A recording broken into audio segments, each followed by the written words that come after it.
추석 연휴에 이어 서부 경남 코로나19 확산세는 비교적 안정적인 모습을 보이고 있습니다. 국내 확진자 수도 일주일 만에 절반가량으로 줄었습니다. 방역당국은 추석 연휴 타 지역을 방문했거나 다른 사람들과 접촉이 많았다면 선제 검사를 받으라고 적극 권유했습니다. 음식점과 다중이용시설이 문을 닫는 밤 10시 이후 진주 난강변에 몰리는 인파로 민원이 잇따르고 있습니다. 쓰레기도 문제지만 사회적 거리두기조차 제대로 지켜지지 않고 있는데 결국 진주시가 야외 음주와 취식을 금지하는 행정명령을 내렸습니다. 청탁금지법 위반 혐의로 1, 2심에서 유죄를 선고받은 송도근 사천시장이 일주일 후 대법원 판결을 앞두고 있습니다. 현재 쟁점과 판결 이후 영향은 어떻게 되는지 정리했습니다.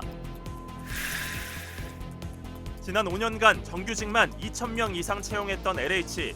하지만 정부가 고강도 구조조정 방침을 밝힌 가운데 올해 신규 인력은 단 한 명도 뽑지 않았습니다. 지역 인재 채용도 사실상 멈춘 상황에서 정부의 감원 규모가 얼마나 될지 관심이 집중되고 있습니다. 다음 달 10일까지 열리는 함양 엑스포에서는 산양삼과 항노화를 주제로 한 국제학술회의가 진행됩니다. 특히 중국과 미국, 일본 등의 전문가들이 온라인으로 발표에 나서는데 일반인들 또한 참여가 가능합니다. 잠시 후에 뵙겠습니다.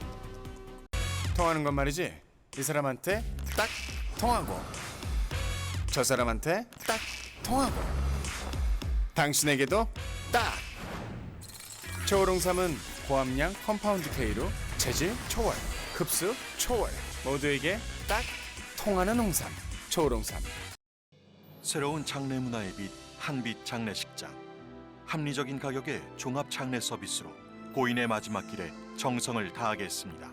남겨진 유가족분들에게 위로가 되고 함께 슬퍼하는 조문객이 편안하시도록 최신 시설로 함께합니다. 구 한일병원 위치 한빛 장례식장.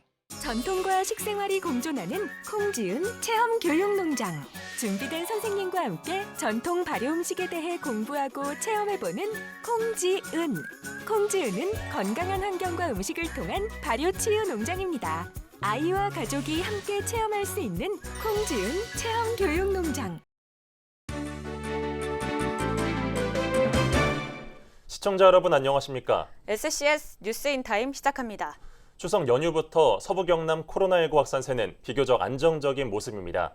다만 방역당국은 연휴 이후 선제 검사를 적극적으로 권유하고 있습니다. 백신 접종 완료자에 한해 확진자와 접촉했더라도 증상이 없다면 자가격리를 면제하는 관리 지침이 새롭게 적용됩니다. 남경민 기자입니다. 지난주 토요일부터 닷새간 이어진 연휴 기간 동안 서부 경남 일일 확진자 수는 모두 11명. 평균 약 2.2명에 그치며 지역 확산은 비교적 안정적인 모습을 보였는데 이 같은 안정세는 연휴가 끝난 뒤에도 이어졌습니다. 실제 23일 서부 경남에선 단 한 명의 확진자도 발생하지 않았습니다. 확진자 0명을 기록한 것은 지난 19일 이후 나흘 만. 경남 전체로 봐도 지역 코로나19 확산은 눈에 띄게 줄었습니다. 37주 차에 420명을 기록했던 도내 확진자 수는 38주 차에는 절반인 206명으로 줄었습니다. 확진자 한 명이 주위 사람 몇 명을 감염시키는지 보여주는 감염 재생산 지수도 0.95에서 0.69로 감소했습니다. 9월 12일부터 9월 18일까지 38주차 총 확진자 수는 37주차 대비 214명 감소한 206명을 기록했고 일일 평균 확진자 수는 29.4명입니다. 이런 가운데 방역당국이 예방접종 완료자 관리 지침을 개정해 24일부터 시행하기로 했습니다. 예방접종 완료자는 2차 접종까지 마친 뒤 2주가 지난 사람으로 확진자와 밀접 접촉했더라도 증상이 없다면 변이 바이러스 여부와 상관없이 자가격리에서 면제돼 수동 감시를 받게 됩니다. 기존 지침에서는 확진자가 델타 변이 등에 감염된 경우 격리 면제 대상에서 제외하였으나 최근 연구 결과 현재 접종되고 있는 백신이 변이 바이러스에도 유효함이 확인되었기에 자가격리를 면제하는 쪽으로 변경하였습니다. 다만 요양시설처럼 고위험 집단시설에 대해선 접종이 완료됐더라도 새 관리 지침에서 제외됩니다. 방역당국은 추석 명절 연휴 동안 타 지역을 방문했거나 친척 지인 등과의 접촉이 많았다면 조용한 감염 전파에 대비해 선제 검사를 받을 것을 강조했습니다. SCS 남경민입니다. 최근 진주 난강변에서 매일 쓰레기와의 전쟁이 치러지고 있습니다. 음식점과 다중이용시설이 밤 10시에 문을 닫으면 강변으로 향하는 사람들이 늘었기 때문인데요. 수백 명씩 몰려드는 인파에 쓰레기 문제는 물론이고 거리 두기도 잘 지켜지지 않고 있습니다. 결국 진주시가 행정명령을 내렸습니다. 조서희 기자입니다. 진주시 평거동 야외무대 근처입니다. 주민들이 쓰레기를 줍고 있습니다. 자전거 도로 한켠엔 이렇게 모인 쓰레기들이 수두룩하게 쌓였습니다. 소주병부터 맥주캔, 과자 봉지까지 종류도 다양합니다. 모두 전날 밤 야외 무대에서 버려진 겁니다. 강변에서 쓰레기와의 전쟁이 시작된 지도 벌써 일주일째. 매일 수십 포대씩의 쓰레기 더미가 강변을 뒤덮고 있습니다. 지난주 금요일 연휴 시작 전부터 해서 이런 포대로 하루에 한 70포대, 한 80포대 지금 계속 나오고 있습니다. 음식점과 다중이용시설 등의 운영 시간이 밤 10시로 제한됨에 따라 시민들이 야외로 몰리고 있는데 먹던 음식과 술을 그대로 둔 채 떠나는 경우가 많아지며 벌어진 일입니다. 돗자리와 술병, 과자 봉지 등을 무분별하게 버리고 가는 건 예산일. 일반 쓰레기를 공중 화장실에 버려 화장실도 엉망진창이 되곤 합니다. 한 테이블당 4명씩을 잡더라도 한 200명 정도 됩니다. 여기가 핫한 명소가 되면 안 된다는 생각이에요. 주민들이 먹고 자기가 가져온 쓰레기는 가져가지는 못할지라도 모아놓고 가는 시민의식은 좀 있어야 된다 생각은 하거든요. 이른바 핫플레이스로 소문나며 하루에도 수백 명씩 몰려드는 인파에 사회적 거리 두기도 실종된 지 오래입니다. 사태가 심각해지자 진주시도 대책 마련에 나섰습니다. 강변 둔치와 야외 무대, 공원과 광장 등 야외에서의 음주와 취식을 금지하는 행정명령을 내린 겁니다. 야외 취식으로 인한 코로나19 감염 확산이 우려되는 상황입니다. 현장 적용을 위한 계도 기간은 오는 26일까지며 27일부터는 위반 사항 적발 시 감염병 예방법에 따라 10만 원의 과태료가 전국 1일 확진자 수가 4자릿수를 유지하며 고강도 거리 두기가 이어지고 있는 요즘. 시민들이 쉬어가야 할 공간이 코로나19 속 음주 장소로 변질되며 거리 두기 실종은 물론이고 쓰레기로 멍들고 있습니다. SCS 조사입니다. 청탁금지법 위반 혐의로 1, 2심에서 유죄를 선고받은 송도근 사천시장. 이제 대법원 판결만 앞두고 있습니다. 다음 주 목요일인 30일 그 결과가 나오는데 지역에 관심이 집중되고 있습니다. 조진욱 기자가 정리했습니다. 송 시장은 지난 2018년 지역의 한 업체로부터 수천만 원의 뇌물을 받은 혐의를 받았습니다. 여기에 지인들로부터 고가의 옷과 상품권 등을 받았다는 청탁금지법 위반 혐의도 있습니다. 첫 재판은 사건이 불거지고 약 1년 8개월 뒤인 2019년 9월부터 시작됐습니다. 경찰은 지인인 이모 씨가 송 시장 아파트에서 5천만 원을 갖고 내려오던 현장을 적발했습니다. 뇌물수수 혐의는 이 5천만 원이 송 시장이 받은 돈인지 아니면 이 씨가 이제 막 가져온 돈인지가 쟁점이었습니다. 1심과 2심 재판부는 현금의 출처를 밝히기 어렵다고 판단했습니다. 또 뇌물 공여 혐의자가 무죄를 받았고 대가성 입증이 힘들다는 점에 무죄 판결을 내렸습니다. 송 시장은 지난 2016년 지인과 함께 부산의 한 백화점에 들러 고가의 옷 4벌을 선물 받았습니다. 또 다른 지인은 송 시장 집무실에 300만 원 상당의 상품권을 놔두고 갔는데 재판부는 이를 청탁금지법 위반으로 봤습니다. 함께 백화점에 방문했고 수상까지 맡긴 점, 상품권을 바로 돌려주지 않은 점을 근거로 유죄를 선고했습니다. 1심에선 징역 6월에 집행유예 1년, 옷에 대한 추징금 821만 원과 상품권 300만 원 몰수 판결이 나왔습니다. 2심도 마찬가지로 징역 6월에 집행유예 판결을 받았지만 옷 가격이 다른 점을 파악하고 추징금은 708만 원으로 낮아졌습니다. 올해 초 대법원에 사건이 상고되면서 송 시장 측 변호인이 대거 늘었습니다. 김경수 전 지사를 변호했던 다산을 시작으로 이재명 지사의 재판을 맡았던 LKBN 파트너스가 참여했습니다. 여기에 지역구 출신이자 국회 법사위원장이었던 여상규 전 국회의원의 한백도 변호인으로 이름을 올렸습니다. 만약 대법원에서 원심을 그대로 유지한다면 송 시장은 곧장 시장직을 상실하게 됩니다. 그럴 경우 사천시는 내년 선거 전까지 홍민희 부시장 체제로 운영될 것으로 보입니다. 반대로 대법원이 원심 판결이 부당했다고 볼 경우 파기환송됩니다. 이 경우 다시 부산 고등법원에서 재판이 시작되면서 시장직은 유지됩니다. 대법원 선고일은 일주일 뒤인 30일 오전 11시 15분. 어떤 결론이 나오든지 사천시 정가는 크게 술렁일 것으로 예상됩니다. SCS 조진욱입니다. 하동군에서 간부 공무원의 갑질 논란이 불거졌습니다. 하동군 소속 A주무관은 상사로부터 수년간 갈취와 모욕, 협박 등을 당했다며 진주경찰서에 고소장을 제출했습니다. 간부 공무원은 해당 내용을 전면 부인한 것으로 알려졌습니다. 하동군은 내부 감사에 들어가는 한편 A주무관을 타 지역으로 발령 조치했습니다. 사천에서 70대 남성이 이혼한 전 부인에게 흉기를 휘두르고 달아났습니다. 22일 밤 10시쯤 사천의 아파트에서 70대 남성이 전 부인을 찾아가 말싸움 도중 흉기를 휘둘렀습니다. 이 사건으로 전 부인인 70대 여성이 허벅지 등을 다쳐 인근 병원으로 옮겨졌습니다. 경찰은 CCTV 등을 통해 해당 남성을 추적 중입니다.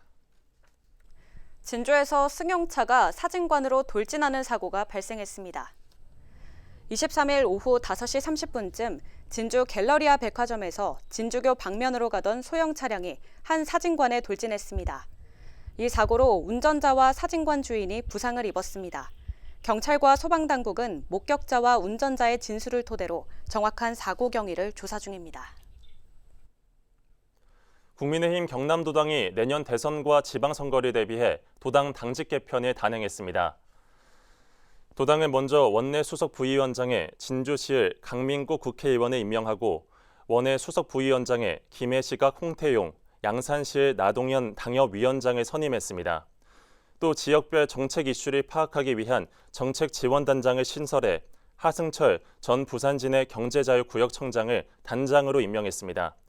이 밖에 서부경남 인사 가운데 박정렬 도의원이 다문화가족 지원위원장으로 활동할 예정입니다. 한국토지주택공사 LH가 한 해 채용하는 직원 수는 대략 500명 정도입니다.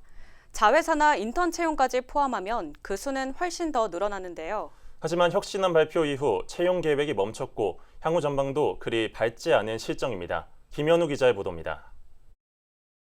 지난 5년간 한국토지주택공사 LH의 연간 채용 규모입니다. 2016년 123명, 17년 527명, 18년 416명, 19년 652명, 지난해 323명을 각각 뽑았습니다.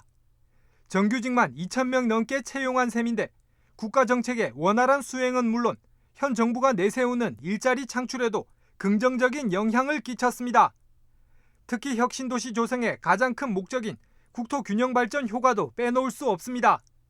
채용 인원 가운데 20% 정도가 지역 인재로 채워지는 데다 다른 지역 인재들을 지역에 정착시키는 수단이기도 하기 때문입니다. 하지만 올해는 사정이 다릅니다. 벌써 10월이 다 돼가는데 단 한 명도 뽑지 않았습니다. 정부가 고강도 구조조정 방침을 세우면서 공채 일정조차 잡지 못한 상태입니다. 올해 같은 경우에 공고 가능성이 희박하다고 볼 수밖에 없고요. 그래 보면 지금까지 준비해왔던 학생들 입장에서는 굉장히 실망감이 크다라고 이야기할 수 있을 것 같습니다. 앞으로의 채용 전망도 그리 밝지 않습니다. 현재 기재부는 1차 1,000여 명을 비롯해 2차까지 총 2,000명분의 정원을 감축하는 계획을 세운 상태. 하지만 공공기관의 특성상 강제 해고는 불가능하고 정년이나 명예퇴직 등 자연 감원을 기다려야 합니다. 일단 1차 감원 목표를 기준으로 계산해보면 LH의 정원은 앞으로 8,500여 명으로 조정되는데 현원이 정원에 비해 1,000명 정도 초과됩니다. 여기에 평균 자연 감원 수치를 대입해보면 내년에는 900명, 2023년에는 600명, 24년에는 300명이 많고 25년이 돼서야 비슷한 수준까지 맞춰지게 됩니다. 정원에 비해 현원이 훨씬 많은데 채용이 원활할 리 없는 상황. 정부는 일단 채용을 최대한 차질 없이 추진하겠다는 뜻을 밝혔는데 그 규모는 대폭 줄어들 수밖에 없는 현실입니다. 옛날 수준으로 유지가 된다고 보기는 좀 어렵고요. 그때는 이제 증원이 다 같이 있었기 때문에, 근데 이제부터는 이제 증원도 힘들고 초과 인원도 많기 때문에 신규 채용이 이제 예년 수준만큼 된다고 보기는 그래도 일정 수준은 지켜질 수 있게끔 좀 방법을 좀 찾아보려고. 여기에 올 연말 2차 감축까지 현실화될 경우 채용 문제는 더욱 험난해질 가능성이 높습니다. LH로선 채용의 불확실성 속에 정책 수행 능력을 유지해야 하는 부담을 떠안게 되는 셈입니다. 연차별로 또 단계적으로 이렇게 축소를 한다고 했었는데 갑자기 지금 이거를 또 일괄로 지금 조정을 하겠다라고 이제 입장을 밝혔는데요. 이거는 이제 사실 LH 지금 사업 여건을 전혀 고려하지 않은 이런 일방적으로 정부에서 지금 밀어붙이는 그냥 어떻게 보면 징벌적 그런 규제다라고 저희는 이제 받아들이고 있습니다. 지난 5년 동안 채용한 2천여 명을 한순간에 잃게 된 LH 정원 감축 규모를 결정할 공공기관 운영위원회, 이른바 공운위는 24일 열릴 예정입니다. SCS 김현우입니다.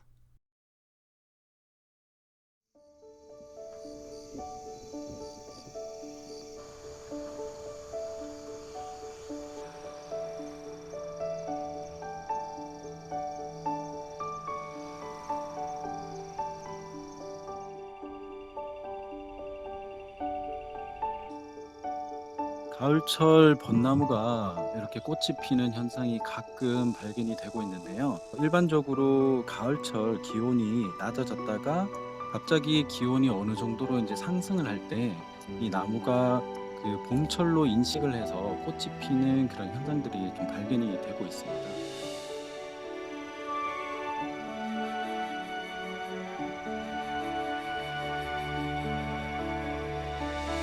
꽃이 2번 피는 벚나무 품종도 있는데요. 다른 벚나무 종류끼리 교잡을 해서 개발된 품종으로 얘기할 수 있습니다. 그래서 지금 개화가 되고 있는 그런 그 품종에 대해서 이런 2번 필 수 있는 그 품종인지 가능성을 열어두고 지금 특성이라든지 그런 것들을 관찰을 하고 있는 중입니다.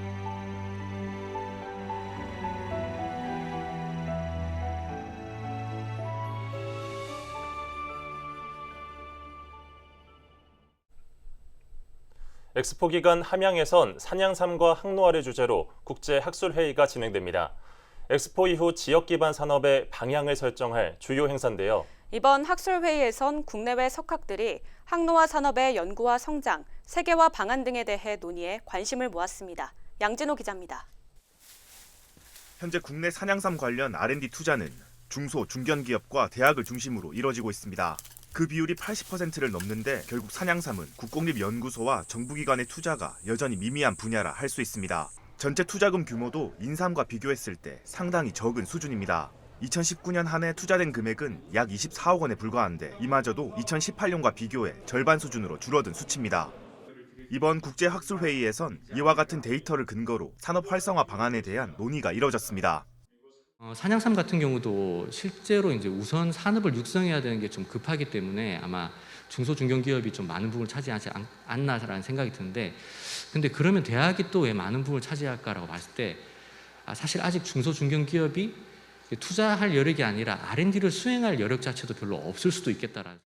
특히 첫날 회의에선 첨단 기술과 한의학의 접목, 한의학 연구개발 추세와 같은 항노화 산업의 외연 확장에 대한 논의가 집중됐습니다. 이어진 토론에서는 마케팅 전문가와 항노화 업체, 연구원 등 산학연 관계자들이 모두 참여해 산업 경쟁력 강화 방안에 대한 발표를 진행했습니다. 산양삼에 관한 논문이 전 세계적으로 115편이 발표됐는데 그중에서 국내 발표 논문이 약 절반을 차지하고 있습니다. 그만큼 학술적으로 산양삼에 대한 연구가 국내에서 활발히 이루어지고 있다는 증거입니다. 엑스포 기간 학술회의는 경남 테크노파크와 한국항노화협회 등 4개 단체가 주관해 일주일간 진행됩니다. 오는 24일에는 산삼 항노화 연구의 국내외 동향과 산업화를 주제로 회의가 진행되며 마지막 일정으로는 한중일 3국의 항노화 산업과 관광, 경제 협력 방안 등도 논의됩니다. 기존의 천연물 연구 같은 경우에는 지표 성분만 선정하고 관리를 했으나 이 정도로는 이제 여러 가지 문제점과 한계점이 있기 때문에 다양한 성분에 대한 조성, 함량, 그리고 상대적인 비율까지 동시에 관리를 해야 되고요. 이번 학술회의에선 중국과 미국, 일본, 베트남 등 해외 초청 전문가가 온라인을 통해 관련 발표를 진행합니다. 일반인들 역시 온라인 참여가 가능하며 댓글을 활용한 질의응답 시간도 마련될 예정입니다. 함양군은 학술회의에서 나온 연구 데이터와 전문가 의견을 토대로 향후 지역 산양삼 산업 지원 방안을 마련하기로 했습니다. 또 학술회의에 참여한 지역 기업들의 의견도 지원 사업 추진에 반영할 계획입니다. 엑스포 기간 산양삼을 지역 특산품으로 인정받은 함양군. 여러 번의 학술회의를 거치며 엑스포 이후 지역 기반 산업 성장의 방향을 잡아가고 있습니다. SCS 양진호입니다.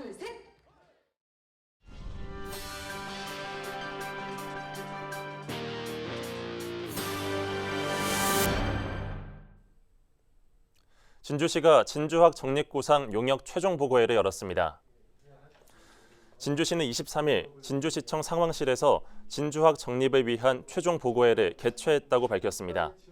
이날 보고회에서는 그동안 수집된 사료를 바탕으로 진주학 연구 방향과 중장기 발전 계획, 진주학 연구를 위한 조직 구성 방안이 제시됐습니다. 한편 진주학은 진주의 분야별 특성을 연구해 도시 발전의 미래를 제시하기 위해 마련 중인 학문입니다. 산청군 신안초등학교 관악부가 전국대회에서 초중고 전체 1위를 차지했습니다. 산청군은 23일 신안초 관악부가 제18회 춘천 전국 관악경연대회에서 대상을 수상했다고 밝혔습니다. 신안초 관악부는 이번 대회에서 지정곡인 율포행진곡과 자유곡 웨어 이글스 소어를 연주했습니다. 신안초 관악부는 2002년 창단 이래 2004년부터 2013년까지 10년 연속 전국 관악경연대회 금상을 기록한 바 있습니다.